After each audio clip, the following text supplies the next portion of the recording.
Welcome to the Top Order podcast. The Champions Trophy keeps coming at us thick and fast. It's day 4 of the ICC Men's Champions Trophy from 2025, brought to you by the Top Order podcast out of Lahore in Pakistan as the old enemy take on each other for the first time in a long time in an ICC tournament. It is Australia versus England that we're going to wrap up today.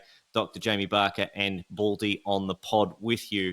And look, normally to victors go the spoils, but Jamie, it was a stunning result in Lahore. There were so many records broken. Highest score in the ICC Champions Trophy, highest score for Ben Duckett by a batter in the ICC Champions Trophy. Records broken left, right, and centre. We've spent 25 minutes pre-pod talking about everything except the game. But really a stunning result. And I know that I should be crowing, but I'm so shocked by the outcome, particularly Australia's run scoring, that I actually really don't know where to start.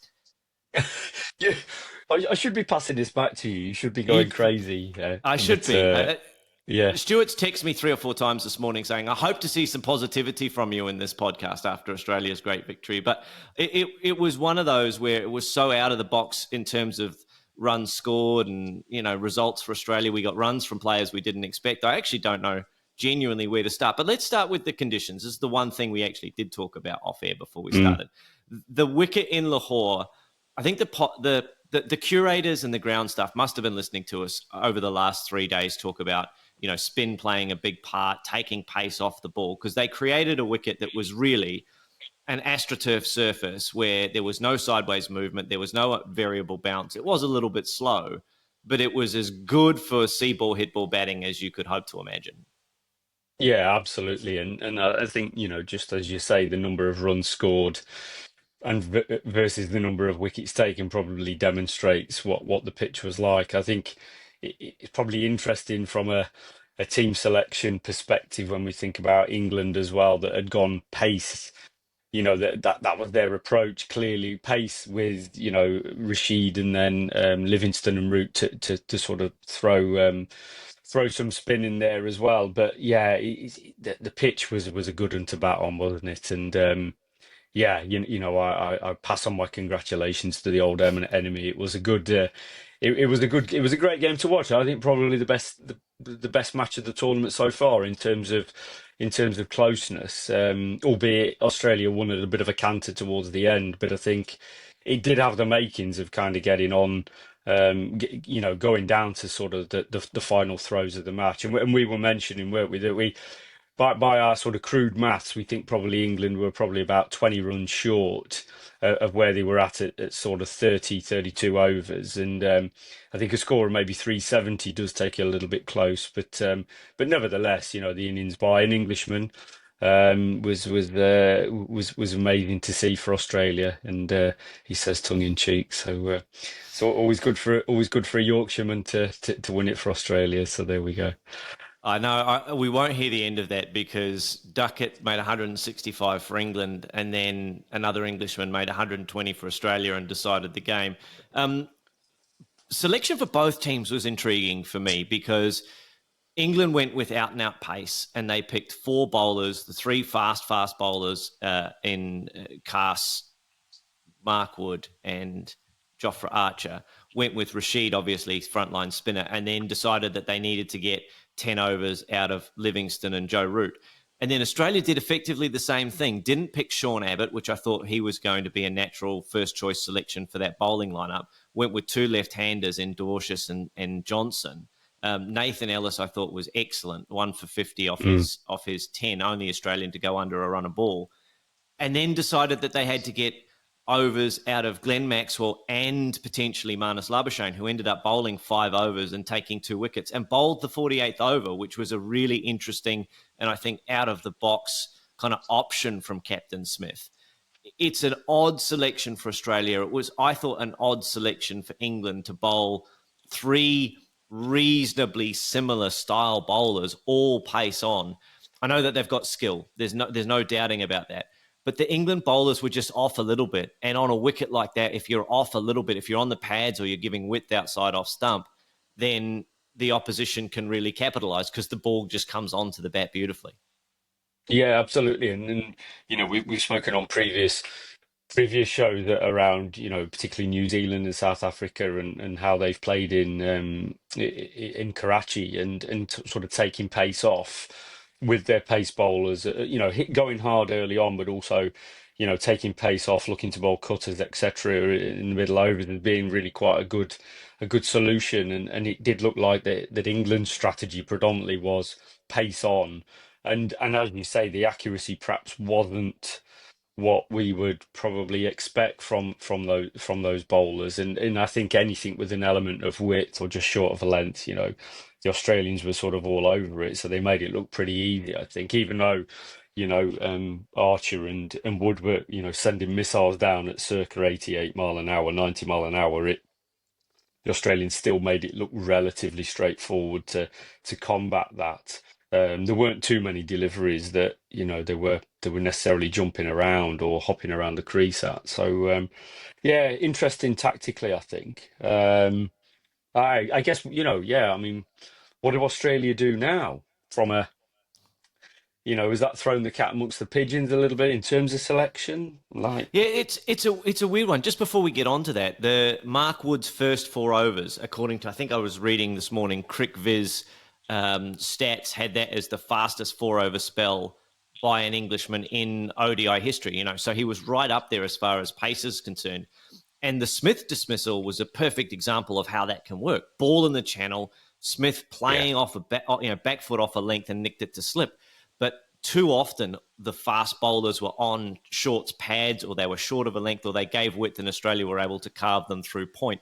And I just don't think that the wicket was fast enough that England were able to ask enough questions in that channel. They asked a couple of Smith and nicked him off. But yeah, an interesting one for England going forward. I think they're going to have as many selection questions as Australia. I would like to see, and I don't know how it would affect the balance of the side, because I think Australia's batting lineup is well balanced the way that it's set up now.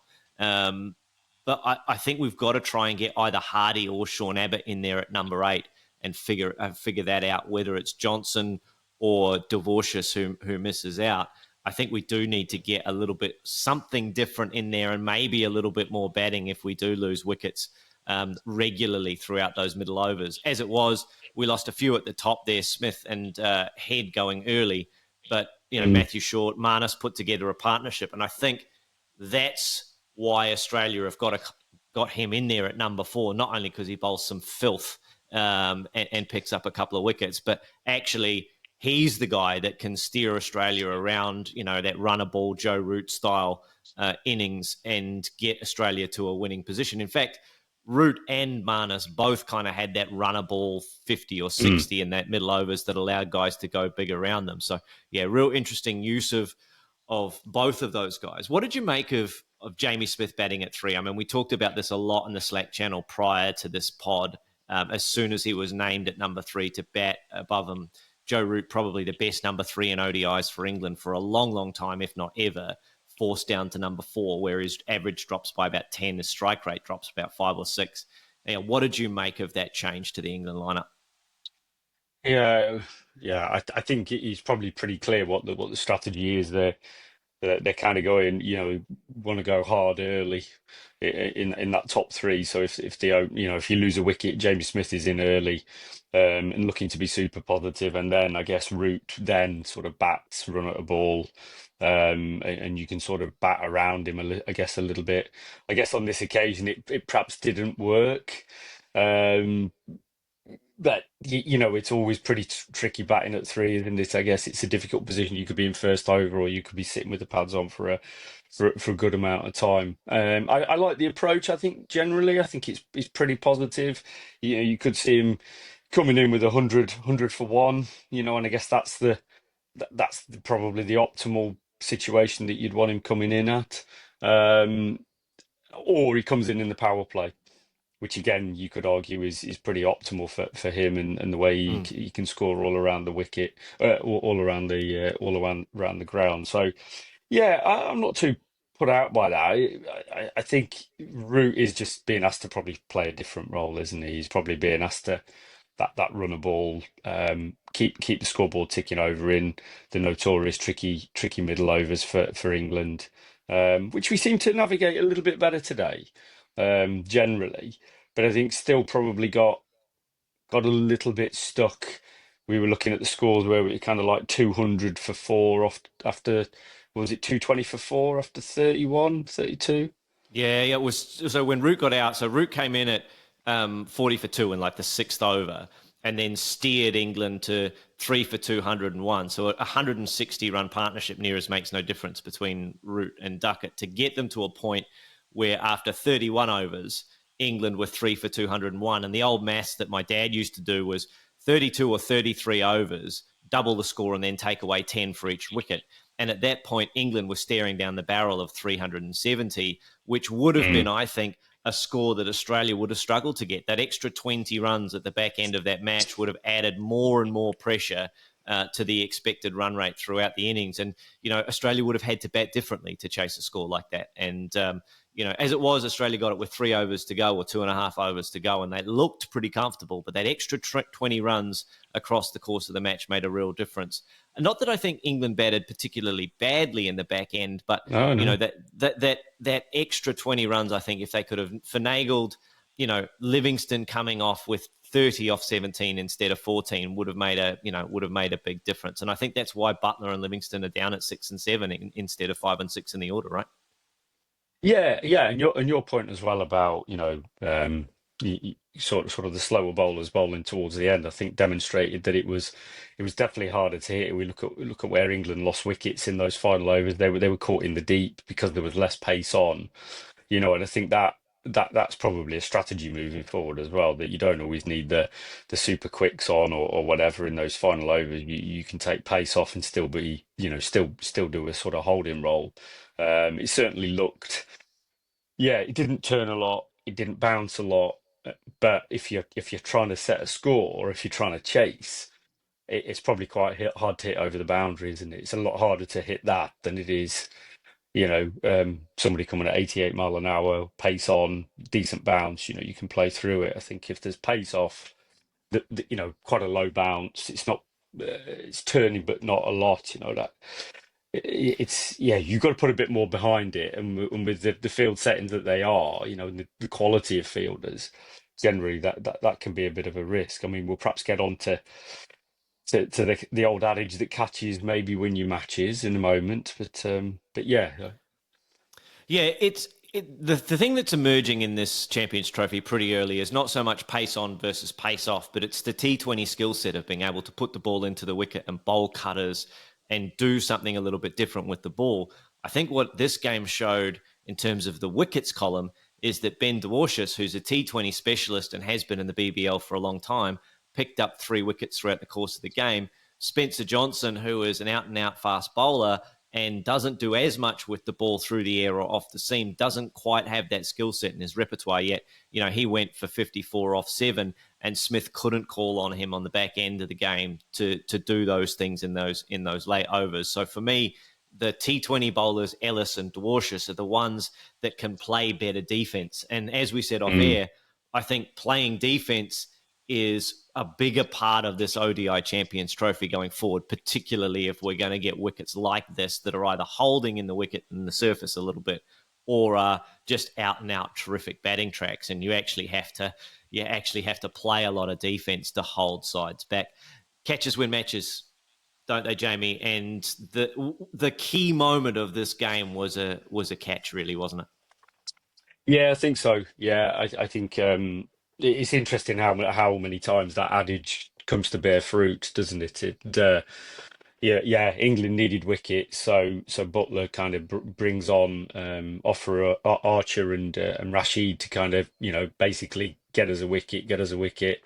Carey pulls one to the deep, and I mean, we were discussing kind of hits Archer in many senses, and I guess for caliber of players, it's fairly routine. It's deep mid wicket. It's kind of at a nice catchable height. I think if he catches that, the course of the game changes. It means Maxwell's coming in a little bit earlier. Then there's more pressure on Maxwell to see things through to the end. It probably just changes the course of that event. Whether England would have won or not, who knows? But I think it would have taken it close. I think it would have certainly pushed it into the final throes of the match. Absolutely, because then Inglis and Maxwell would have had a lot more to get and a lot more Mm, pressure on them because there's not a lot of batting behind that's Maxwell in it. that Australian lineup, right? So yeah, the pressure mounts on Australia at that point. England start to swing the momentum, as you said. You know, Butler rolled the dice to bowl his strike bowlers at that point. They picked up an opportunity, or they created an opportunity, and England weren't quite able to take it. On the other hand, Australia took almost all their opportunities, and it was unusual to see Alex Carey take 3 catches in the match, but Mm. not have any equipment assistance. First Yeah. time fielding in the outfield, takes an absolute specky at mid off. Takes a mid on, sorry, takes a really good catch backward of square as well later on in the game. So yeah, a really good day for Alex Carey. Got 60 or 70 with the bat as well in the chase. Yeah. It just goes to show that wicket keepers who are athletic really excel even in the outfield. And I know a lot of times you have the average club wicket keeper, you stick him in the outfield and he can't throw and he can't glove the ball without the big pads on. But you know, he was outstanding in the field for Australia, and Australia fielded and defended very well in this game. Yeah, absolutely. I mean, it was a worldie, wasn't it? The first catch that Carey took, and yeah, again, things like that they breed confidence, they change momentum. They're catches that probably people aren't expected to take, so it feels like a bonus. Arguably that would have been a ball that would have gone for four. It doesn't. You lose a wicket. Okay, now oh, is it our day? Sometimes the doubt can creep in. So I think those Mm-hmm. things are momentum changes for sure. I guess the one thing we've perhaps overlooked is Ben Duckett's fabulous innings. I mean, to score 160 odd in an ODI is no mean feat and shouldn't be overshadowed. I mean, I did think he batted magnificently, and yeah, I thought it was a superb innings in some respects, or in many respects. Just his stroke play, spin and pace, manipulation of the ball around, kind of around the ground was superb. He'd be disappointed, I guess, that he's on the losing side, having played an innings as probably unlikely to play that innings again. I guess those things don't always come around that often on the biggest stage. So yeah, Yeah, but both century makers played the innings of their lives, I think, in terms of their yeah, ODI career. You know, yeah, Inglis made 120 off 86 balls, and Ben Duckett 165, highest score ever, I think, in the Champions Trophy. He was outstanding for England, and I think he's been overlooked because of all the other stuff that's gone on. We lament ODI cricket for the lack of, I guess, memorable events throughout the course of the match. But even though this match had a lot of things going on, there was so much happening, even in the middle overs where it's typically quiet. You know, Ben Duckett was mm, explosive throughout the innings, and it took a real. I don't know. Are we going to give Marnus credit for sliding the ball and bowling a really slow slider that got on the back pad? If it was Warne, we would have said it's yeah, genius. If it's Marnus, yeah. maybe it's just a drag down. But yeah, Ben Duckett was just absolutely outstanding, and he's really grown into his role as an ODI cricketer for England. And I think that partnership with Phil Salt at the top of the order, it can be a real strength for them. As you say, Carey doesn't take that catch, and all of a sudden, Phil Salt's 14 off 6, and England are Mm. away. And that could potentially change the complexion of the game. So, in a game where it did go down to the wire, so many what if moments, and Australia, either through a bit of luck or a bit of good execution of skill, really came out on top in those key moments. What else do we want to sort of talk about here? Where do England go from here in the tournament? Because one loss, not the end of their hopes. They do need to beat South Africa now. They do need to beat Afghanistan now to get out of the group stage. Where do England Mm. go from here? Yeah, it's knockout. It's knockout football, isn't it? It's knockout sport or cricket in the sense. It's knockout. It's knockout cricket. Um, but yeah, I mean, I don't know. The pressure probably intensifies because it is knockout. But maybe it's no different pressure than they were feeling today. Against Australia, it's a big match. It's a big moment. Maybe nothing changes in terms of the expectations. I think in terms of squad selection, yeah, tricky to make a call at this point. I guess we probably just have to have a think about what the next venue will be, and and what the conditions are likely to be. I think it's fair to say they're not going to change discernibly. So therefore, for me, it would be, are you going to go with that pace attack, or are you going to look for some subtle variation in there? But recognizing that probably England don't have too many other options rather than pace on, in terms of the overall squad. So yeah, or you encourage those players that are selected to use variations, use the cutters, use the slower ball bouncers, etc. But yeah, to be TBC'd a little bit. I think I would stick with Smith at three. I think for the reasons that I perhaps give, I quite like him at three. I like Root coming in at four then. The argument would be that maybe Brook is wasted at five. Maybe you're not giving him enough there, or you're not giving Butler and Livingston enough time. I guess that's a counter argument, but yeah, not really giving you any answers here, Baldy. But It's a tricky one. yeah, It's a tricky one, right? Because England set up the T20 from overs 30 to 50 almost perfectly in this game, right? Joe Root got out with 20 overs to go. You had that brought Book to the crease with Duckett. You had Butler and Livingston still to come. That was ideal setup for a T20 for England. And I say they only managed 150 off those last 20 overs with all those resources in the shed. So, yeah, it's a real interesting one. I think that they're setting themselves up for that last 20 over onslaught. They didn't quite get enough in this game. 170 off those last 20 would have made a really, really interesting game. But I think the thought process behind all of the selection is quite clear. I just think that England maybe just didn't quite get enough.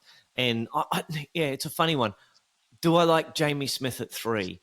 I like Joe Root at three more. It's not that I don't like Jamie Smith at three. I get the idea, right? He's basically got a free hit, right? If he comes in, he's basically got a free hit. He's almost like a pinch hitter in the 90s, right? If he was if it was 90s cricket, we'd be going, okay, Jamie Smith is pinch hitting at number three. But yeah, it's funny.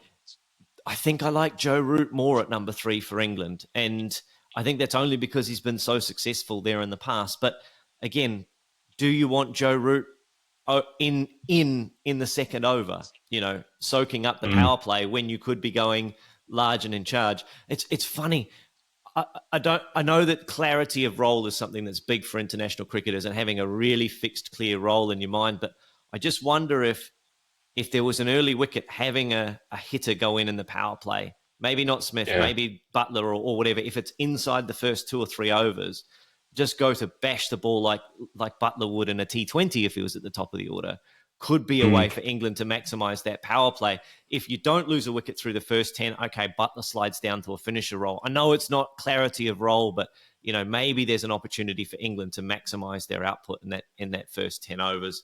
But yeah, if you're going to go with Jamie Smith, that's the role that he's got to play. I think the challenge is, for people who are casual fans of cricket that just look to the point at the fact that, hey, he's never made an ODI 50. He's never batted above 5 in ODIs. I think he's only his second bat at list A level or above at number 3 or any higher than number 5. So it's that experimentation that England love to have at the moment. But is it the best way forward for them? Anyway, we'll see what happens, right? Yeah, no, absolutely. I mean, what do Australia do? Would you be worried about Steve Smith not getting any runs? Would you be worried about Travis Head not getting any today? Or... No, because Travis Head will come off at some point for Australia in the tournament. And for Australia to get into the semi-finals, he's going to have to. Smith and Marnus together provide enough middle order insurance that they can both knock the ball around in the middle overs. Steve Smith has a bit of a power game. He's got enough hand-eye coordination to get the ball through the field in the first 10 overs if he needs to. He's been a good T20 opener, so if he is there early like he was today, then he's got enough in the bank in terms of his technique and his 360 ability to do that. So I'm not concerned about that Steve Smith nicking off early. He's in pretty good form at the moment. What I'm particularly impressed by is the fact that we lost Smith, we lost Head, and it was down to those other guys in the order to put together a really big record chase. And Matthew Short stepped up. Josh Inglis stepped up. Alex Carey stepped up. So the Australian guys that had to step up outside of the big three names in that order, all did so and made England really have to work for every wicket that they got. And they actually capitalised beautifully on anything on the pads. I thought Short was excellent off his legs and off his hip. Inglis likewise, and was able to then start inventing with the reverse ramp and such. So their execution was magnificent. I thought Alex Carey, again, brilliant. I know he was dropped on 48 or 49. So he was, again, outstanding. He's really grown as a cricketer in the last 18 months, I think, Alex Carey, where, you know, we were talking about should he even be in the Australian side 18 months ago in various formats. He's been excellent. So, yeah, look, the batting lineup, fantastic. I think we just need to think about that bowling lineup a little bit. I liked Ellis. Zampa, obviously, always. Dvorak picked up a few wickets, who I thought potentially might have been the guy on the outside looking in if you think about like Hardy or Sean Abbott.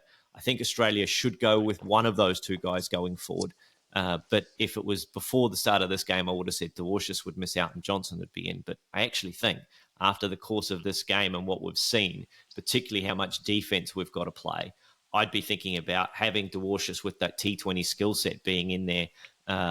And maybe one more batter, maybe Aaron Hardy coming in as a number 8. I know he's not got enough or as much bowling as Sean Abbott, but maybe Aaron Hardy at number 8.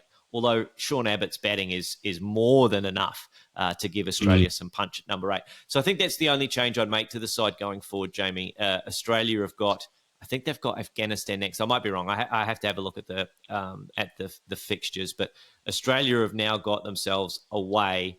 They've got South Africa next on Tuesday night, New Zealand time. So that's going to be a big game for both of those sides.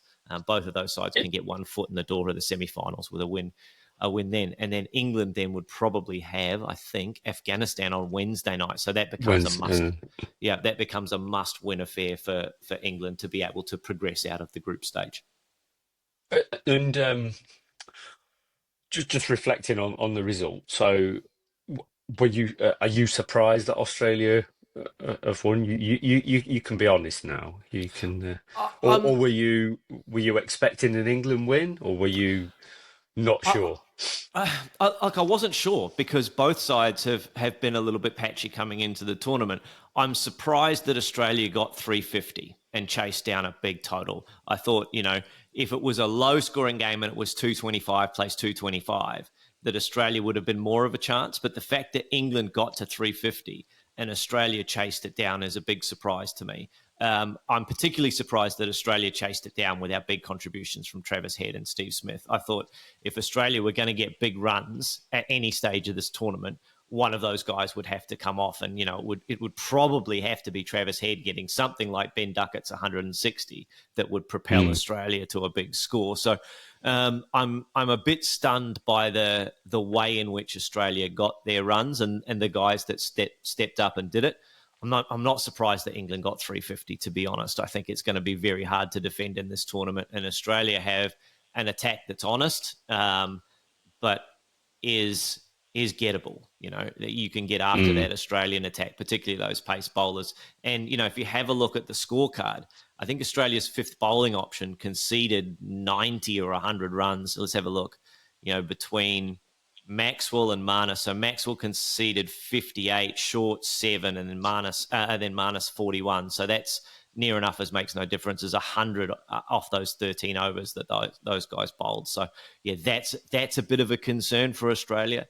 But other than changing their batting lineup, which I think is the thing that worked for them, I don't see how we can fix that fifth bowling option. I think we're going to have to live with the fact that Maxwell, Marnus, Short somewhere in that triumvirate of bowlers is going to go for 70 plus. And I think it's the same thing that England are having to live with, right? They're having to live with the fact that you're going to need to get 10 overs minimum out of Livingston and Root, and that might cost you 70 runs. In fact, it did. It cost England 73 runs in this game. So you guys got probably a slight advantage out of your fifth bowling option in this game in terms of runs conceded. But yeah, that's the only thing I would be thinking about if I was Australia. I think if it was England and I was an England selector, I'd be thinking, do we need a little bit of a more diverse skill set in our bowling lineup?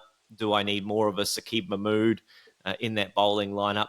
The challenge is that you've gone without any of the traditional kind of pace off bowlers in your lineup. I think about the left hand or left arm seamers that you've had in recent past that have been able to do that, right? Is the thing that I think England would be going back to their planning and going, we need to do more of this going forward. We didn't even prep. It's interesting. Sorry, go ahead, Jamie. It is interesting, isn't it? I mean, we're talking about 700 runs in a one day, and actually 350 in an innings not being enough. I mean, it's phenomenal, really, and actually, what it probably demonstrates on these particular wickets that it's unlikely you're going to bowl a side out. So what you've got to do is you've probably got to get close to 375, 380, and then you've got to hold. You've got to keep that. You've got to defend. You've got to defend that because it's pretty unlikely you're going to skittle them out. You may take 10 wickets by good field placings and putting people under pressure, but ultimately sides are probably going to have to get 380. And I'm just thinking of England against South Africa, that kind of final group game for England. If they bat first, no, the pressure is you've got to get 350 minimum. That's quite a heavy weight to carry around as well, isn't it? Yeah. That expectation. And knowing then that may not be enough. It's like we sort of see India against Bangladesh. Like 220 odd, 230 odd. But different playing conditions. But you're saying here, Lahore and Karachi, it's got to be 350 odd. It's pretty crazy, isn't it? 320 plus minimum. Yeah. 320 plus minimum is par, and even 320 might not be par in Pakistan in some games. So, I think what we're seeing is wickets that are providing see ball, hit ball type of conditions, particularly this game in Lahore last night. This was really like the perfect slow AstroTurf wicket where the ball's not going to go sideways, it's not going to go up and down. You can hit through the line of the ball almost with impunity. So if the bowlers aren't 100% on their job, and even if they are, they're still playing defense for the vast majority of the bowling innings. So that's going to be a real thing to monitor going forward. I think you're right. You're going to need 340 plus, I think, if you're playing in Pakistan, which actually we can turn our attention to tonight's game, which is probably the biggest game from a rivalry perspective in the group stage. We talk about England and Australia being old foes, but actually the biggest rivalry in cricket is India and Pakistan, and they're coming at us thick and fast tonight over in the United Arab Emirates. It's all to play for Pakistan, I think, in this group game, really, because it's basically win or go home from here for Pakistan. It is, absolutely. And I guess sometimes, though, when they're under that kind of pressure, the enigma that Pakistan are, I wouldn't bet against them to go and put in a really strong performance and beat India. I think it is a tall order because India, they're just like a classic car. They're just kind of cruising. Like they know what they're doing. They're a well-oiled machine. They're just building momentum. But I wouldn't put it past Pakistan to go and do something unbelievable because of the kind of I think in this type of match the expectation they kind of deal with it quite well. I think they gain a sense of momentum from that. So I think it could be I think both results are likely, as it were, in India or Pakistan win. Interesting. I think that the pitch conditions are probably going to be different to Pakistan, aren't they? I think it's fair to say that this does look different. It probably is different, so therefore that could have a bearing on the scores that we're potentially dealing with, or the strategy that the teams take. But yeah, I mean, it is the biggest rivalry. I think it's arguably one of the biggest events in world sport, isn't it? So yeah, I mean, fair play to anybody who drops a catch in this particular game. So the expectations and the pressure are higher than almost as high as a final. In fact, this is effectively a final for Pakistan, right? They have to play two quarterfinals now to get into the semis. You know what I mean? They've got two must-win games. I think the surface is going to favour India in that India have got 5 spinners in their squad. They know the conditions that they're going to play in. Pakistan are having to travel. They've got a more pace-oriented attack. I think the pace is their strength. As good as Abra is, I think you've got guys Shaheen, Naseem, Harris Ralph, assuming Harris Ralph is fit to play, and we've got no mail on that at this stage when we go to recording. But yeah, I just think that India on that surface, if it is low and slow, you've got Akshar, you've got bowlers that can really target the stumps and ask a lot of questions of that Pakistan batting lineup, which is vaunted. It's got lots of firepower, lots of hitting.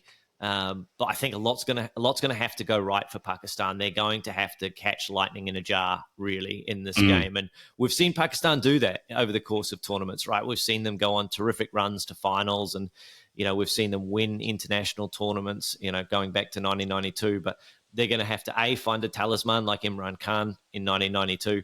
They're going to have to find runs against that Indian bowling lineup, and they're going to have to do it in conditions that are going to suit India a little better. And they're going to have to take lots of wickets at the top. I think if India are going to put any pressure on Pakistan in those 10 overs and can get away with 1 for 60 or 1 for 70, then it becomes a real battle for Pakistan.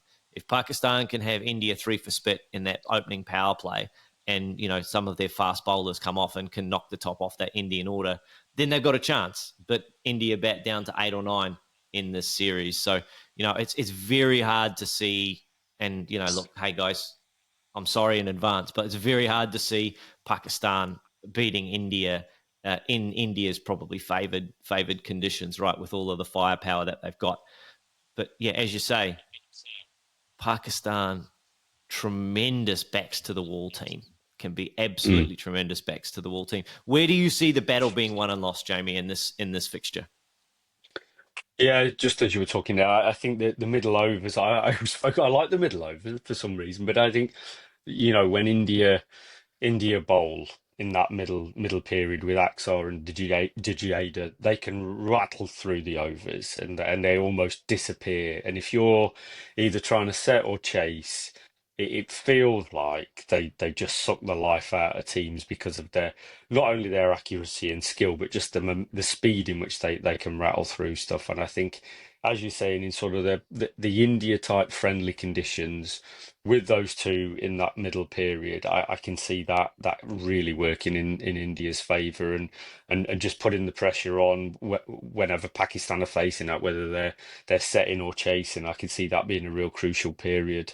And I think that is it's a key challenge for any team having to do that. And yeah, I'm just not sure Pakistan have got the middle order capable potentially of overcoming that.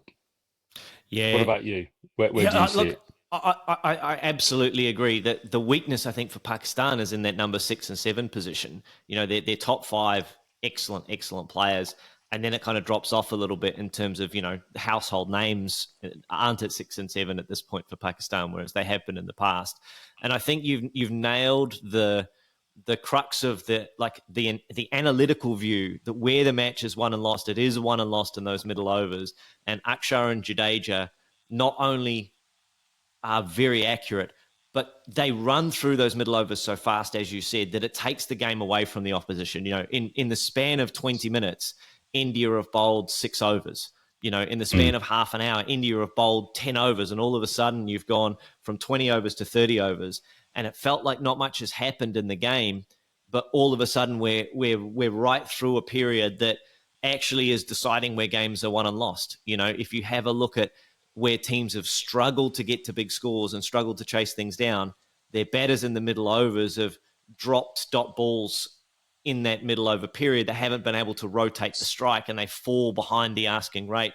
So from a casual fan perspective, it's not that exciting because there aren't any boundaries. There's no big, huge events, but actually the game is won and lost in that space. The game is won and lost where India are at their biggest strength and where Pakistan are going to have to find a way to manipulate the Indian bowlers as much as the Indian bowlers are trying to manipulate the Pakistan batters and find a way to work through that phase. Because if they don't, I don't think Pakistan have got enough left in the tank at 6, 7, and 8 to be able to really hurt India, where India can hurt Pakistan from anywhere in their batting lineup. So, yeah, it's going to take going to take something special from Pakistan, isn't it? Really? Yeah, and I think it's interesting, isn't it, that teams facing India will know exactly what we're saying, and that actually puts more pressure on the top order because it means that they've got to probably score at a decent lick, knowing that it's going to dry up in the middle overs. So actually it increases the risk that maybe your top order in your earlier overs are going to do and the decisions they're going to make. But equally, if you do get sucked in and dried up in those middle overs, it then puts the pressure on the people coming in towards the end, which means they're going to have to take more risks. So it's kind of it's a real great philosophy. It's a great weapon to have because it's not only having an impact on the middle overs, it's actually had an impact on the whole innings because you're always conscious. It's almost like, oh God, this is coming. What are we going to do? Right, we need to go really fast early on to make sure that we've got enough in case we do, we are going at less, a run a ball, let's say in that period. So I think it's a wonderful piece of armory to have if you've got it. Yeah, and we saw that exactly with Bangladesh, right? Bangladesh went super hard at the top, and they went hard against Shami, who's an excellent. I was going to say executor, but he's an excellent proponent of being able to just nibble the ball about just enough to get the edge. And so the work that Jadeja and Akshar do in those middle overs allow the other bowlers to work against batters who feel like they've got to take them on. And that's really working in particularly Mohammad Shami's favour in this tournament because he is the kind of guy who can nibble it about a bit. And if you're trying to take him on and hitting him off a good length, a good delivery, you're trying to hit that for 4 or 6, that's where he's going to nick you off. So, yeah, it works so well for India because it's so complementary that the whole is well more than the sum of the parts for that bowling lineup at the moment. And, you are going to have to come off against someone like a Mohammad Shami in order to get to the score that we think is going to be a winning one. I don't think we're going to see 320 in this game. I might be surprised. I think the winning score is probably more in that Goldilocks zone of somewhere between 250 and 270, depending on how slow that wicket is. So it brings the teams back together a little bit. But I still think that Pakistan are going to have a lot more go right than India are in order to win this game. If you had to put some hard earned on it, Jamie, where would you see the cards falling in this one? Yeah, I'd be going India. I think it's hard to look beyond them for the reasons we've discussed. But yeah, as an outside bet, I'd probably be going a little bit on Pakistan just because you never know what you're going to get, and this match means as much to each team, and with that can bring different perceptions of pressure and expectations, and sometimes you don't know how people are going to deal with that until they actually get out there, and that could be the deciding factor rather than skill. So yeah, it'd be great. It's a great psychology experiment, I think, in terms of how people deal with pressure. Absolutely, and both sides are playing for a lot of pride, and no one's playing for more pride than Pakistan. A tournament at home for the first time in a long, long time, so they will have absolutely as much pride in the jersey as anyone, if not more. So I think the emotion can lift Pakistan to a height that allows them to have that out of the box experience, out of the box performance. Anything else on this episode of the Top Order podcast before we wrap up on a Sunday morning? Where would you be going then? Where would your bet be? I think the smart bet's with India. The head money. If you're betting with your head, you're betting with India. But if you're betting with your heart and you have a look at the passion that both sides have for cricket, I think Pakistan have a lot more emotionally to lift up for. This Indian team is a professional, clinical outfit, and Pakistan are right. They've got to ride an emotional wave. I think Pakistan have got to spend all of their emotional pennies in this game, and if they fall in a heap, so be it. If they're all out for 110, I think it's the same outcome as losing by 5. So I think Pakistan have to borrow from the emotional piggy bank more than India do, and I think that's their ticket to victory, really. And they're going to need some of their superstars to come off for them. But I think the money, if I was betting with my head, I'd bet with India. But as you say, having a little bit each way on Pakistan for that for that emotional outcome, I think is not a bad way to go. There we are. Excellent. There we are. All right, that's 45 minutes from us talking about 2 games of cricket, Jamie. I probably could talk to you all morning, but you've probably got things to do on a Saturday evening that's more important than talking about cricket. So we'll leave it there for this episode of the Top Order podcast, daily coverage of the Champions Trophy from Pakistan and the UAE. If you're going to watch one game in the group stage, make sure you're watching tonight for India versus Pakistan from Dubai. That's all of us. That's it, actually, from all of us here at the Top Order Podcast. Stay tuned, and we'll see you again tomorrow.